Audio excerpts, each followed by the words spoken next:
MQ में क्यों? दुनिया के दीगर ममालिक जो कि तरक्की की तरफ गामजन हुए हमारे बाद आज़ाद होने वाले, तो उन्होंने ये तमाम पॉलिसीज अडॉप्ट की और एमक्यू इन्हीं पॉलिसीज की इम्प्लीमेंटेशन की बात करती रही है। आपको कराची का मेयर भी बनाया जा रहा था। तो एक आम आदमी एमएनए बनने का नहीं सोच सकता ना। एमक्यू के जितने भी मेंबर हैं ना, वो बहुत एजुकेटेड होते हैं, तो क्या एमक्यू की ये पॉलिसी होती थी? कराची में नौजवानों को, बाशऊर लोगों को सियासत से मुतनफ़िर और सियासत से दूर रखने के लिए यहाँ पर सियासी कारकुनान की लाशें गिराई जाती हैं। आज से अगर 30 साल पहले जाएं, तब भी अवाम इन चीज़ों के लिए परेशान थी। पानी, बिजली, गैस, ये सारी चीज़ें, इंफ्रास्ट्रक्चर है, ये कभी भी सेट क्यों नहीं हो पाया? जो इस निज़ाम के खिलाफ बोलेगा उसका हशर वही होगा जो एमक्यू के साथ किया जाता रहा है। इस वक्त जो खास तौर पे यूथ है ना, वो ये चाहती है बस मामला हल हो जाए, उन्हें ये गर्ज नहीं है कोई भी पार्टी करे। ये उसी वक्त खत्म होगा जब आप फैन फॉलोइंग छोड़ देंगे, जब लंबी लंबी छोड़ने वालों का पीछा छोड़ देंगे। लाहौर से ज्यादा टैक्स देता है लियाकताबाद की सुपरमार्केट दे देती है। लाहौर से ज्यादा लियाकताबाद की सुपरमार्केट। नौजवान जब बड़ा होता है, जब देखता है क्या हो रहा है उसके साथ, जब वो सरकारी नौकरियों में कोटे की जद में आता हुआ देखता है, तभी तो उसके पॉलिटिकल थिंकिंग डेवलप होती है। ऐसे ही अगर आप ये कोटा सिस्टम हटा दें कि कराची के डोमिसाइल के हामिल अफराद अप्लाई करने की जहमत ना करें, तुम कराची वाले हो, तुमको नौकरी नहीं मिलेगी, तुम पढ़े लिखे हो, तुमको नौकरी नहीं मिलेगी इसलिए कि तुम कराची वाले हो। और कराची वालों के साथ ये गुज़िश्ता 50 सालों से हो रहा है। यहाँ पे अगर कोई अपने घर से बाहर भी निकलता है तो वो सेफ नहीं है। क्राइम रेट इतना बढ़ चुका है। एक एसएचओ वो लगाया जाता है जो जिसका कराची से ताल्लुक नहीं है। जुर्म करने वाला का अगर डाटा निकालें, आप स्टैटिस्टिक्स निकालें, जो तादाद होगी कसीर, वो नॉन कराचियाइट ही है। कैसे रुकेगा? तो ये लूट का माल है कराची।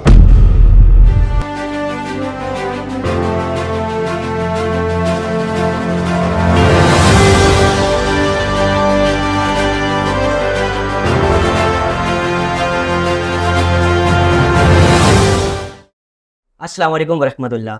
आज हमारे साथ एक ऐसे मेहमान हैं कि डिस्ट्रिक्ट सेंट्रल एरिया के ये चेयरमैन रह चुके हैं, नेशनल असेंबली के ये मेंबर रह चुके हैं, और जब इनका नाम आता है तो ख़ास तौर पे कराची वाले और डिस्ट्रिक्ट सेंट्रल एरिया में जितने भी रहते हैं वो बच्चा बच्चा इनके नाम से वाकिफ़ है। आज हम बात कर रहे हैं मोहम्मद रेहान हाशमी साहब से। अस्सलाम वालेकुम। जी वालेकुम। सर कैसे हैं? अल्लाह का शुक्र। पहले तो बहुत शुक्रिया, आपने हमें अपना टाइम दिया। टाइम जो है इंसान के लिए बहुत कीमती होता है, आपने अपनी कीमती चीज़ हमें दी है, उसके लिए बहुत शुक्रिया। आपका भी शुक्रिया। सर पहला सवाल तो मैं बिल्कुल बेसिक से करूँगा कि आपकी जो एजुकेशन है, आपने एजुकेशन कहाँ से स्टार्ट की और आपकी एजुकेशन है कितनी? बिस्मिल्लाहिर्रहमानिर्रहीम। देखिए, मेरी स्कूलिंग हुई है मिडिल ईस्ट में। अच्छा। और स्कूलिंग कंप्लीट करने के बाद पाकिस्तान जब हमारी फैमिली मूव हुई तो फिर मैंने जो मेरी लास्ट डिग्री थी वो इंटरनेशनल रिलेशन में मैंने मास्टर्स किया था। अच्छा। फिर मैनेजमेंट के कोर्सेज मैंने पाकिस्तान इंस्टीट्यूट ऑफ मैनेजमेंट से किए। इसके अलावा एलएलबी, हाँ, और मैनेजमेंट से रिलेटेड काफ़ी कोर्सेज, कानून के बारे में पहले पीएचडी स्कॉलर हूँ मैं अभी राइट नाउ। माशाल्लाह। तो तालीम का सिलसिला तो जारी रहता है तावफ्ते के इंसान के सीखने की जुस्तजू ख़त्म हो जाए। तो डिग्रीज अलग चीज़ें, डिग्रीज भी हासिल कर रहा हूँ और कोशिश करता हूँ बुक रीडिंग वगैरह भी करता रहा हूँ। तो तालीम को मैं महदूद नहीं रखता डिग्रीज के साथ, हालांकि मैं मल्टीपल डिग्रीज हैं मेरे पास, लेकिन उसके बावजूद भी मैं तालीम को समझता हूँ कि वो कुतुब बीनी का ज़ौक़ होना चाहिए, मजलिस अच्छी होनी चाहिए, हल्का अहबाब काबिल लोगों का होना चाहिए, तो आदमी गाहे बगाए रोज़ सीखता ही है। अच्छा सर, तालीम आपने अभी बताया और एजुकेशन सारी चीज़ें आपने बताई माशाल्लाह। मुझे एक सवाल ये करना था आपसे कि जैसे बच्चा ग्रेजुअली बड़ा होता है तो वो अपने माइंड में पहले ही सोच लेता है मुझे बड़ा होकर ये बनना है। तो आप जब एजुकेशन अपनी कंटिन्यू थी, आपकी चल रही थी, तो क्या आपने सोचा था कि आप पॉलिटिशियन बनेंगे? नहीं, मैं ब्रॉट अप, हालांकि हमारा नहीं हुआ इस तरह का कि पॉलिटिक्स में आए। पॉलिटिक्स बेसिकली मैं समझता हूँ कि सोशल एक्टिविज्म की एडवांस फॉर्म है। अच्छा। एक सोशल एक्टिविस्ट या समाजी काम करने वाला शख्स समाज के दिए गए मामलात को हल करने की कोशिश कर रहा होता है, लेकिन जब उन मामलात जो कि जिनको हल कर रहा है उनके मसाइल और उसकी जड़ को हल करने की बात करता है तो फिर वो सियासी एक्टिविस्ट कहलाता है। यानी कि पॉलिसी फॉर्मुलेशन की बात जब करते हैं, और पॉलिसी फॉर्मुलेशन बड़ा तगोदौ का एक मरहला है। तो मैंने ऑब्वियसली मेरा कभी माइंडसेट नहीं था कि पॉलिटिक्स में आऊँगा, लेकिन जब आप सोशल एक्टिविस्ट होते हैं, और ख़ास तौर पर जब मुझको एमएनए बनाया गया था तो वो 6 महीने के लिए इंटरम सेटअप के लिए बाई इलेक्शंस में मैं आया था। 6 महीने के लिए?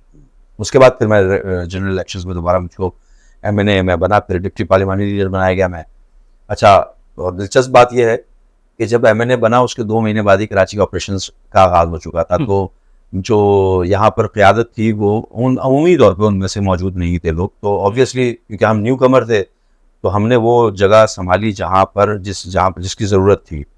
तो वो सख्त दौर था, सख्त मुश्किल हालात थे, हालात बड़े ख़राब थे। तो पार्टी आपने ज्वाइन की कैसे और एमक्यू में क्यों? देखें, एक वजह तो ये है कि मैं क्योंकि प्रोफेशनली एक सफारती मिशन में एडवाइज़र के तौर पर सर्व कर रहा था, एग्जीक्यूटिव लेवल पे था मैं। अच्छा। तो हमारा बुनियादी काम ही होता था बायलैटरल ट्रेड और इन्वेस्टमेंट की अपॉर्चुनिटीज़ को एनहांस करना। तो मुख्तलिफ जो बिज़नेस सेक्टर्स हैं उसको हम इवेल्युएट भी कर रहे होते थे, उसके स्टेक होल्डर से भी मुलाकात हो रही होती थी और इकनॉमिक क्राइसिस और उसकी रीजंस भी सामने आ रही होती थी। इवेल्युएशन भी कर रहे होते थे हम, क्योंकि एनालिसिस भी कर रहे होते थे। तो पाकिस्तान और फिर चूँकि जिस मुल्क के सफारती मिशन में था उससे कंपैरिजन भी कर रहे होते थे हम दीगर ममालिक के साथ पाकिस्तान के हालात को। मुशर्रफ साहब के दौर में मैं समझता हूँ कि पाकिस्तान का सबसे अगर उस पॉलिसीज़ को परस्यू किया जाता तो सबसे अच्छा दौर था, जिसमें डॉलर भी 62 और 60 के ऊपर हमने जो देखा मुशर्रफ साहब के दौर में। और वो पॉलिसी डिलीशन प्रोग्राम, लोकलाइजेशन की पॉलिसीज़ हो गई, या टेक्सटाइल विजन हो गया, या ऑटोमोबाइल पॉलिसीज़ हो गई, एंड सो ऑन। तो जब आप एनालाइज कर रहे होते हैं तो आपको लगता है कि एम की जब बात कर रहा हूँ उस वक्त हमने इवेल्युएट किया कि पाकिस्तान के अंदर पाकिस्तान का जो हल देने वाली पॉलिटिकल पार्टी है वो एमक्यूएम है, क्योंकि इसके मैनिफेस्टो में वो तमाम अमूर कि जिसको अडॉप्ट करके पाकिस्तान को तरक्की याफ्ता मुल्क की सफ़ों में शामिल किया जा सकता है, जिसमें आपका एडमिनिस्ट्रेटिव यूनिट्स बनाना गुड गवर्नेंस के लिए, जिसमें लैंड रिफॉर्मेशंस हैं, जिसमें एग्रीकल्चरल रिफॉर्मेशंस हैं, जिसमें लोकल बॉडीज एम्पावरमेंट है, इस तरह के मल्टीपल चीज़ें हैं जो जिसकी बात एमक्यूएम करती रही है और कर रही है आज भी। दीगर पॉलिटिकल पार्टीज़ के मैनिफेस्टो तो बहुत अच्छे हैं, लेकिन वो लोकल गवर्नमेंट्स को फोकस नहीं करते, वो फ्यूडलिज्म को बरकरार रखना चाहते हैं, स्टेटस को ओरिएंटेड हैं, एडमिनिस्ट्रेटिव यूनिट्स जो है ना बनाने से गुरेजा हैं। तो दुनिया के दीगर ममालिक जो कि तरक्की की तरफ गामजन हुए हमारे बाद आज़ाद होने वाले भी, अगर उनको हम एनालाइज करें तो उन्होंने ये तमाम पॉलिसीज अडॉप्ट की, और एमक्यूएम इन्हीं पॉलिसीज़ की इम्प्लीमेंटेशन की बात करती रही है। तो एमक्यूएम अपीलिंग इसलिए भी थी। फिर दूसरा एक सबब ये बना कि मैं चूँकि मैनेजमेंट ट्रेनर भी था उन्हीं दिनों में जब मैं सफारती मिशन में काम करता था, तो मुख्तलिफ यूनिवर्सिटीज़ में जाता था मैं। उसमें एक बड़ी मारूफ इदारा है सिम, जो कि city institute of image management. तो उसके डायरेक्टर ने एक दफ़ा मुझसे कहा कि भाई वो एमक्यूएम जो है वो सोशल मीडिया अवेयरनेस प्रोग्राम करना चाह रही है, जिसमें मोटिवेशन, ताकि नौजवान जो है वो मज़बत किरदार अदा करें बानिस्बत इसके कि वो नेगेटिविटी को फ़रोग़ दें सोशल मीडिया के ऊपर। ये 2010-11 की बात है शायद।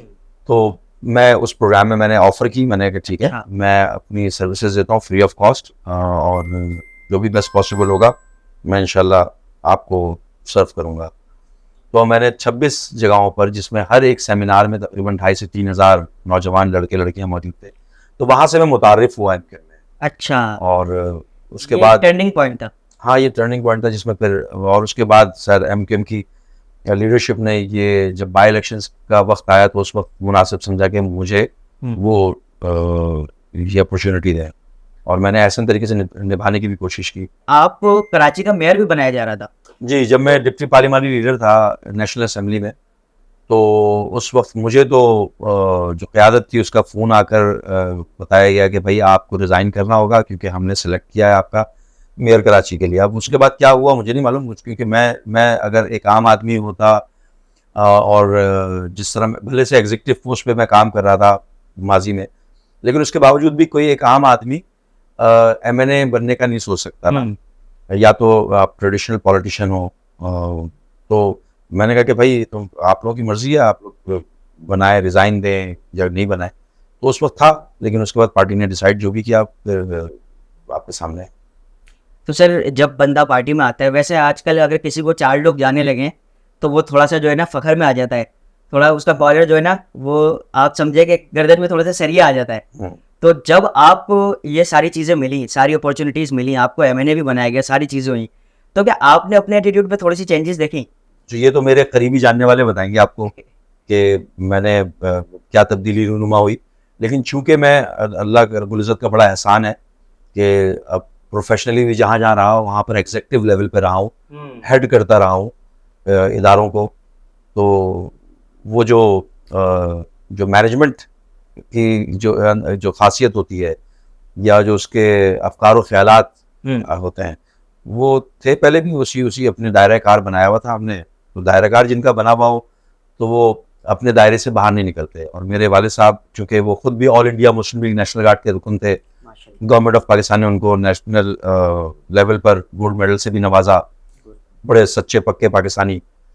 तो वो अक्सर कहा करते थे, उनसे कभी कभार डिस्कस किया करता था मैं, तो वो कहते थे कि जब आपको ओहदा मिले, और ये आपके नाजरीन के लिए भी है जो नौजवान, कि जब कोई भी नया ओहदा मिले, शोहरत मिले, दौलत मिले, तरक्की मिले, तो इंसान फितरी तौर पर खब्त का शिकार होता है, एरोगेंट हो जाता है। बिल्कुल। तो 3 असूल हैं इसके। अच्छा। खब्त में शिकार होता है इंसान, उसको जब्त किया जाता है और उसके बाद फिर रब्त किया जाता है। खब्त, जब्त और रब्त, यानी कि राब्ते आप नेटवर्क बनाते हैं। जो खब्त को जब्त नहीं कर सकता वो जमीन पे गिर जाता है। तो खब्त को पहले, और ये फितरी अमल है किसी भी इंसान का कि किसी को तरक्की मिल जाए, दौलत मिल जाए, शोहरत मिल जाए, ताकत मिल जाए, तो इंसान का एक फितरी अमल है कि वो अपने दायरे से बाहर निकलता है। लेकिन असल चीज़ यही है कि जब आप उस खब्त को जब्त करने की सलाहियत रखते हो और फिर अपना नेटवर्क यानी कि रब्त कायम करें, तो हमने उसको पल्लू से बांधा हुआ था और अभी भी है कि वो तो दिख भी रहा है सर। और अच्छा, एक सवाल और था कि मैंने एक नोट की है ये बात, जो है ना, सारी पार्टीज़ को देखा और एमकेएम की पार्टीज़ के जो कारकुन और मेंबर्स हैं उनको देखा, तो मुझे एक चीज़ खास इसमें पाई गई कि एमकेएम के जितने भी मेंबर हैं ना, वो बहुत एजुकेटेड होते हैं। जैसे अभी आपने भी मुझे बताया कि आपका शुरू से जो है ना एजुकेशन से, तालीम से लगा हुआ रहा है और आप अभी भी उसको कंटिन्यू रखे हुए हैं। तो क्या एमकेएम की ये पॉलिसी होती थी कि आपको एजुकेटेड होना है, या इनके पास बंदे ही ऐसे आते थे? एमकेएम बुनियादी तौर पर उन लोगों ने बनाई जो कि पाकिस्तान बनाने वालों की औलाद, पाकिस्तान बनाने वाले बुनियादी तौर पर। उसके अलावा भी दीगर लोग, कौमियतों के लोग भी शामिल हुए इसमें जब मुत्तहदा बन गई।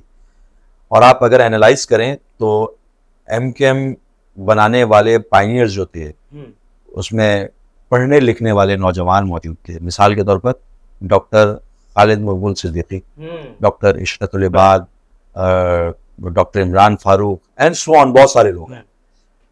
एमबीबीएस का कोई नौजवान खिलंडरा फुटपाथ पे बैठने वाला लड़का नहीं होता, पढ़ने निकलने वाला लड़का होता है ना।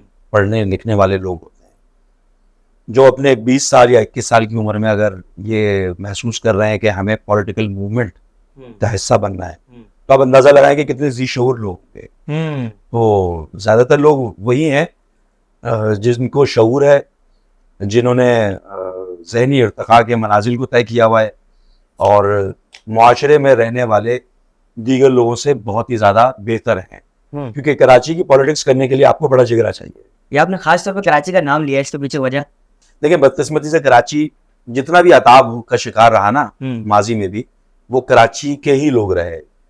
अगर यक जुम्बिश कलम सीएसएस अफसरान को, और उन सीएसएस अफसरान को जिन्होंने पाकिस्तान वजूद में आने के बाद ऑप्ट किया कि हम इस नौ मौजूद रियासत में जाकर बबूल के कांटों से सर्व करेंगे, फुटपाथ पे बैठकर सरकारी अमूर को अंजाम देंगे, वो सीएसएस अफसरान अगर यक जुम्बिश कलम फारिग हुए तो उनका ज्यादातर ताल्लुक कराची वालों से था, कराची के थे। अगर यहाँ पर कहीं पर तालीम याफ्ता होने के बावजूद भी कोटा सिस्टम की तलवार लटकाई गई तो कराची वालों पे लटकाई गई। कहीं पर जुल्म सितम हुए तो कराची वालों पर ही हुए। और कहीं पर अगर ऑपरेशन के नाम पर तख्ता मश्क पर डाला गया तो कराची वालों को ही डाला गया। तो कराची की सियासत में ऐसी हलचल मचाई गई दानिस्तगी के साथ कि सियासत में जाओगे तो मारे जाओगे। तो सियासत में कराची के नौजवानों को दूर रखने के लिए, पाकिस्तान में माजी में भी ऐसा हुआ है कि कराची की सियासत पूरे मुल्क के डायनेमिक्स तय करती थी और आज भी करती है।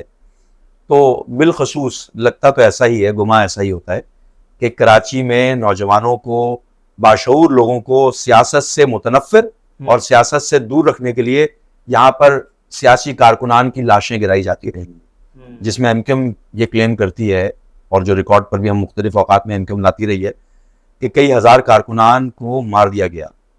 तो एक आम आदमी कैसे गुमान करेगा कि सियासत में आए या कुछ सर्व करना चाहे? डर और खौफ पैदा किया गया। तो इसीलिए मैं कह रहा हूँ कि बड़ा जिगरा चाहिए कराची की सियासत करने के लिए।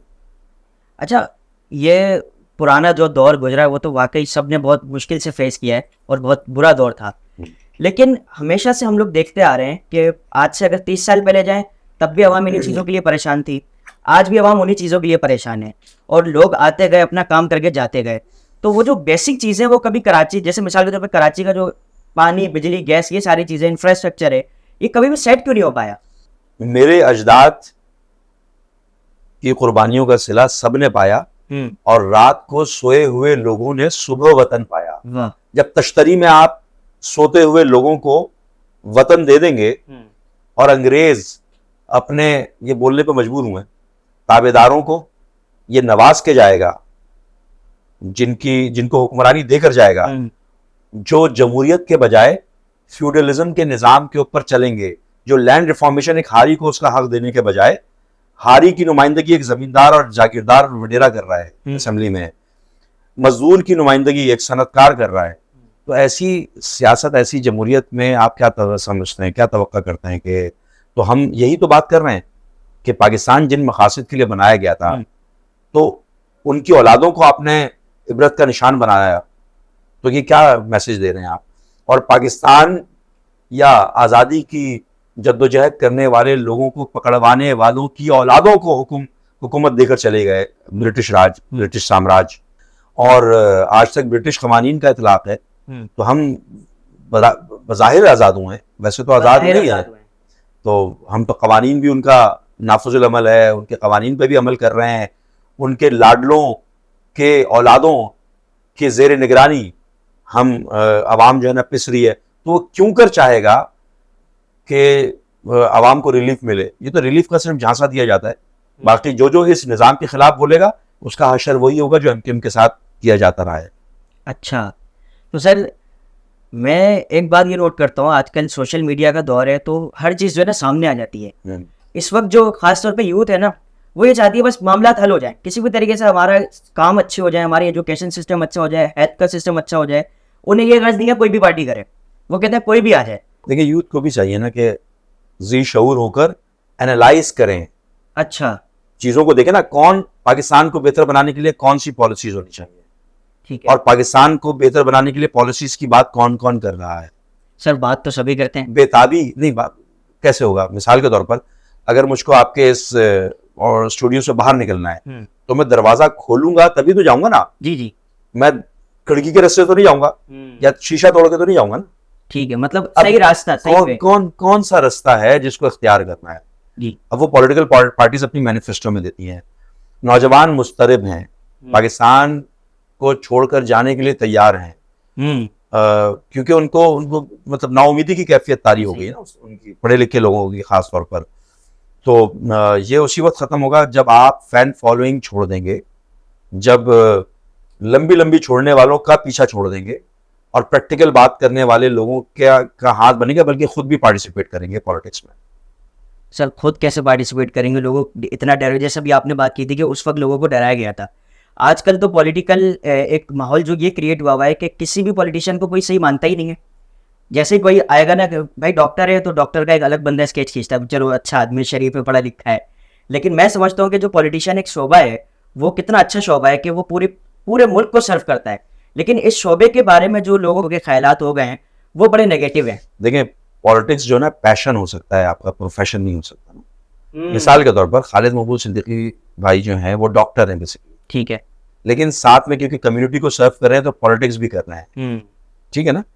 इस तरह एमकेएम के अंदर तो खास तौर पर अमूमी तौर पर लोगों का अपना कारोबारी जिंदगी अलग है और सर्विंग का उनका मैकेनिज्म अलग है, लोग कर रहे हैं, उन्होंने उसको कमाई का जरिया बिल्कुल भी नहीं बनाया। लेकिन अमूमी तौर पर पाकिस्तान के अंदर जो पॉलिटिक्स है उसमें जो नजर आता है, जो दिखता है कि लोग अपने कारोबार को फरोग देने के लिए या अपने ख़ानदान को, अपने गिरदो नवाह में रहने वाले लोगों को नेपोटिज्म जिसको कहते हैं उसके लिए कर रहे होते हैं, और अपने दौलत को मल्टीप्लाई करने के लिए अनफॉर्चुनेटली पॉलिटिक्स या कॉन्फ्लिक्ट ऑफ इंटरेस्ट का शिकार होने के लिए कर रहे होते हैं।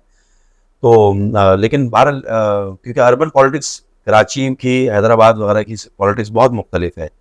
यहाँ पर लोग कुछ करना चाहते हैं क्योंकि वो जीनियाती तौर पे तो वही लोग हैं ना कि जो कि तख्लीक पाकिस्तान के हामी थे, नजरिया पाकिस्तान के हामी थे और इस्तेहकाम पाकिस्तान के हामी उनकी औलादें हैं। उनके खून में वो चीज़ है। बिल्कुल ऐसा ही है, रच बस गई है ना चीज़। तो उनसे ज़्यादा मुहिब वतन कौन हो सकता है? पाकिस्तान के वेल बींग के लिए, पाकिस्तान की तरक्की के लिए, पाकिस्तान की बेहतरी के लिए उनसे ज़्यादा बेहतर कौन समझ सकता है? जिनके अजदाद ने खून दिया हो, जिनके अजदाद ने सब कुछ छोड़ दिया हो, जिनके अजदाद ने बचपन से एथनिक बुनियादों पे नहीं बल्कि पाकिस्तानियत की बुनियाद पे उनकी तरबियत की हो। ये तो नौजवान जब बड़ा होता है, जब देखता है क्या हो रहा है उसके साथ, जब वो सरकारी नौकरियों में कोटे की जद में आता हुआ देखता है, तभी तो उसके पॉलिटिकल थिंकिंग डेवलप होती है। ऐसा ही है। अगर आप ये कोटा सिस्टम हटा दें कि कराची के डोमिसाइल के हामिल अफराद अप्लाई करने की जहमत ना करें, अगर ये ना देखे तो पॉलिटिकल थिंकिंग डेवलप नहीं होती। आप तो खुद उसको धकेलते हैं कि भाई तुम कराची वाले हो, तुमको नौकरी नहीं मिलेगी, तुम पढ़े लिखे हो, तुमको नौकरी नहीं मिलेगी इसलिए क्योंकि तुम कराची वाले हो। और कराची वालों के साथ ये गुज़िश्ता 50 सालों से हो रहा है, 50 साल से ज्यादा ही हो गया उस वक्त हो रहा है, अभी भी फेस है। और उसकी जीती जागती ये शुरू हुआ था। क्या जरूरत थी कस्बा अलीगढ़ का वाक़या होने की? क्या जरूरत थी पक्का किला का वाक़या होने की? क्या जरूरत थी बेवा क्वार्टर पे हमला होने की? क्या जरूरत थी सुराब कोट पे हमला हो गया? क्या मसला था जब यहाँ पर लियाकताबाद में निहत्ते लोगों को उर्दू एक्ट के हवाले से एहतजाज करते हुए मार दिया गया? क्या जरूरत थी कि फातिमा जिन्ना के इलेक्शन पे खड़े होने पर उसकी पादाश में, उनकी हिमायत की पादाश में कराची वालों को तख्ता मश्क पे डाला गया? तो ये तो गुज़िश्ता तकरीबन 60-70 सालों से चल ही रहा है कराची वालों के साथ। तो कभी इम्कान यही है कि जुबान की बुनियाद पर यह किया जा रहा है। जो हिस्टोरिकल फैक्ट हैं वो तो यही बता रहे हैं। लेकिन बहरहाल हमें तो यकजहती की बात करनी है, पाकिस्तान के इस्तेहकाम की बात करनी है। बावजूद इसके कि हमारे साथ जो भी जुल्म सितम होते रहे माजी में, या हो रहे हैं या होने जा रहे हैं, उसके बावजूद भी हमें तो इस्तेहकाम पाकिस्तान की बात करनी है। सर बहुत अहम सवाल है क्योंकि जाहिर सी बात है हम कराची में बैठे हुए हैं और कराची की बात कर रहे हैं। तो कराची की जो अभी सिचुएशन चल रही है ना, वो पूरे मुल्क की सिचुएशन एक तरफ, कराची की एक तरफ। यहाँ पे अगर कोई अपने घर से बाहर भी निकलता है तो वो सेफ नहीं है। क्राइम रेट इतना बढ़ चुका है और ना यहाँ पे किसी को लाइट मिल रही है, ना गैस मिल रही है, ना पानी मिल रहा है। इंफ्रास्ट्रक्चर यहाँ का खराब है। अगर टोटली देखा जाए तो कराची के पास कुछ भी नहीं है। तो इसकी वजह क्या है और ये कैसे ठीक हो सकता है? आप क्या कहते हैं? ये सारी जो गुफ्तगू मैंने की आपको वजह बता दी कि आपको निशान इबरत बना के रखना है, आपका रगड़ा मार के रखना है, ये तयशुदा है, वरना ये चीजें बेहतर नहीं आती। गुज़िश्ता तकरीबन 10 सालों से कराची जो टैक्स देता है, जो NFC कराता है, और वो प्रोविंशियल फाइनेंस कमीशन की रकम मिलनी चाहिए कराची वालों को, गुज़िश्ता 10 सालों से कई अरबों रुपए कराची को नहीं दिए जा रहे हैं, जो मिलने चाहिए कराची को। ये रिकॉर्ड की चीज है। दूसरी चीज, एक अरसा दराज से आप कराची वालों को पसे पुश्त रखने के लिए कोटा सिस्टम का निफाज है। MQM के अलावा कोई और क्यों नहीं बोलता? बोले ना। एक अरसा दराज से सरकारी नौकरियों में बंदरमाटे कराची वालों को अमूमी तौर पे नहीं दी जाती, कोई और पार्टी बोले ना आके। एक अरसा दराज से यहाँ का जो टैरिफ है बिजली का, वो सबसे ज्यादा है। वो आप वापडा के जरिए कोई ना कोई मुआहदा होना चाहिए था, क्यों नहीं हो पा रहा? अनफॉर्चुनेटली नहीं हो पा रहा ना। सबसे ज्यादा टैक्स अगर देता है तो लाहौर से ज्यादा टैक्स देता है लियाकताबाद की सुपरमार्केट दे देती है। लाहौर से ज्यादा लियाकताबाद की सुपरमार्केट, एक मार्केट 3 साल पहले की बात है, ये रिकॉर्ड पर चीज आई थी। रेवेन्यू जनरेट 60% पूरे मुल्क के लिए करता है, अबाउट 80% पूरे सिंध के लिए करता है, लेकिन इनको रिटर्न में मिलता है 2% 3% गालिबन। कराची तो ज्यादती है सर, ये ज्यादती है ना। तो ये तयशुदा है ना, लग रहा है। फिर मैंने आपको फिर जॉबों का भी बता दिया, आपको वसाइल का बता दिया, हकूक की मुनसिफाना तकसीम का भी बता दिया, आपको आपके इंफ्रास्ट्रक्चर रिहैबिलिटेशन क्यों नहीं हो रहा उसका भी बता दिया। कराची की किस्मत का फैसला वो करता है जो कराची से इलेक्ट होकर नहीं आता, क्योंकि वो कराची को अपना कैपिटल समझते हैं, और लेकिन इलेक्ट नहीं होते कराची से, लेकिन हुक्मरानी करते हैं कराची में आकर। कराची वालों की किस्मत का फैसला वो कर रहे होते हैं जिनको कराची से इलेक्ट नहीं किया गया होता, जो कराची के बासी नहीं है। कराची में अमूमी तौर पर कानून के निफाज को अमल में लाने के लिए एक SHO वो लगाया जाता है जो कि जिसका कराची से ताल्लुक नहीं है। जुर्म करने वाला का अगर डाटा निकालें, आप स्टैटिस्टिक्स निकालें, तो जुर्म करने वाले लोगों का जो तादाद होगी कसीर, वो नॉन कराचियाइट ही है। यानी कि जुर्म भी नॉन कराचियाइट कर रहा है, और जो जुर्म को रोकने का जिम्मेदार है पुलिस बिलखसूस, वो भी नॉन कराची फिर है। ऐसे कैसे रुकेगा? तो ये लूट का माल है कराची।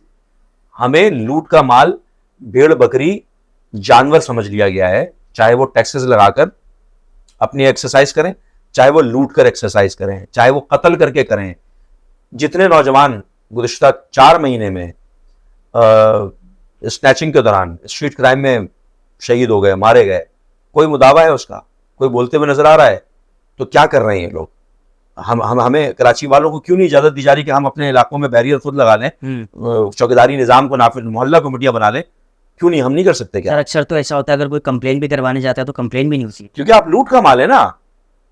कराची का ही नौजवान अगर कराची की किसी थाने में सर्व करेगा, कराची का ना हो, किसी भी शहर का नौजवान जब अपने ही शहर में नौकरी कर रहा होगा, किसी अहम जिम्मेदारी पर मुतय्यन होगा, तो वो शर्म हुजूरी लिहाज भी कर रहा होगा।